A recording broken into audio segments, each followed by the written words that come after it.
Before you watch Miss Marvel on Disney Plus, I'm going to talk about Kamala Khan as to the type of person she is in the comics, along with her powers, which have actually been a major point of discussion among fans about this show, because some fans don't like what they're doing.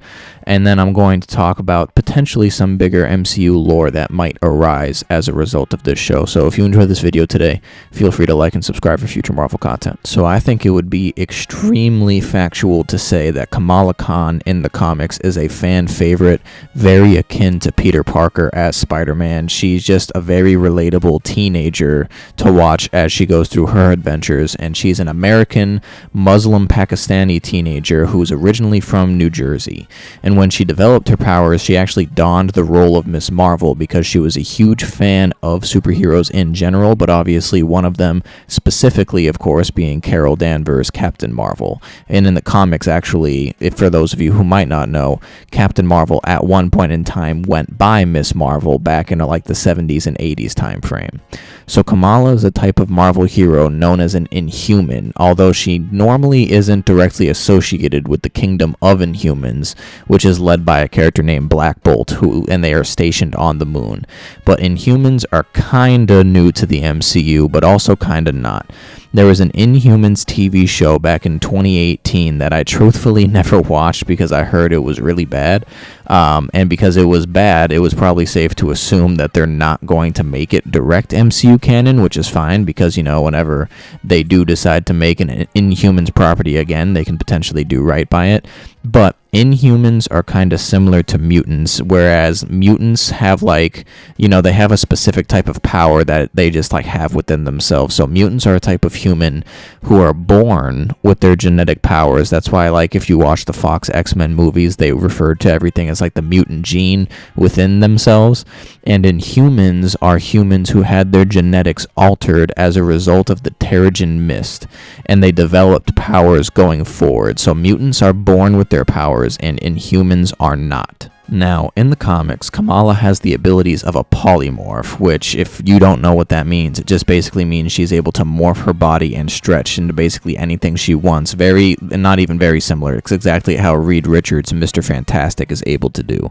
However, if you've seen any of the trailers for the Miss Marvel show, it's very obvious that something is different about her powers in the MCU, which has caused the biggest divide amongst fans yet regarding about how they feel about the show, because it's been a long time, if at all, that the MCU has drastically changed someone's powers, like drastically. Based off of what we've seen in the trailer so far, it looks like her powers revolve around like these crystals, and that she is almost able to form certain things with the crystals using her mind, which, if you're familiar with DC at all, it looks very similar to how the Green Lantern's powers are in DC, which is exactly how I just described. Green Lantern can basically make anything with his mind using Green Lantern's light. It's also worth noting it doesn't look like Miss Marvel will be considered an Inhuman in the show, because it looks like she actually gets her abilities through some type of cosmic wristband technology. Now, in the comics, the Terrigen bomb, which shot out Terrigen Mist, transformed people into Inhumans, and it was actually crafted by the Kree, and it's possible that these arm guards have also been crafted by the Kree and potentially contain Terrigen within them.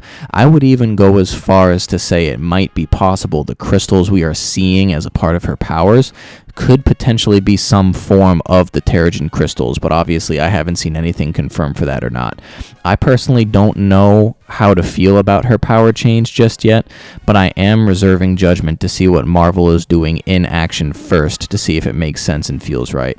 I also think it's possible that we could be getting the true MCU Inhumans going forward after this show, and maybe this show could involve a Terrigen Mist of some kind spreading, and maybe she'll get her traditional powers after a Terrigen Mist spreads throughout, and maybe more people will emerge as Inhumans as a result. But in general, I think Miss Marvel is a fun character to follow, and I personally think this show looks like it's going to be a fun change of pace, especially with it seeming like Iman Vellani was the perfect casting choice for her. I'm honestly not entirely sure what direction this show is going to be going for a villain, but But I do know that in the Captain Marvel sequel with the Marvels, it should feature multiple different superheroes that go by the Marvel in their name, which obviously includes Miss Marvel now. So it'll be fun to see how she gets into the plot of that movie after this show.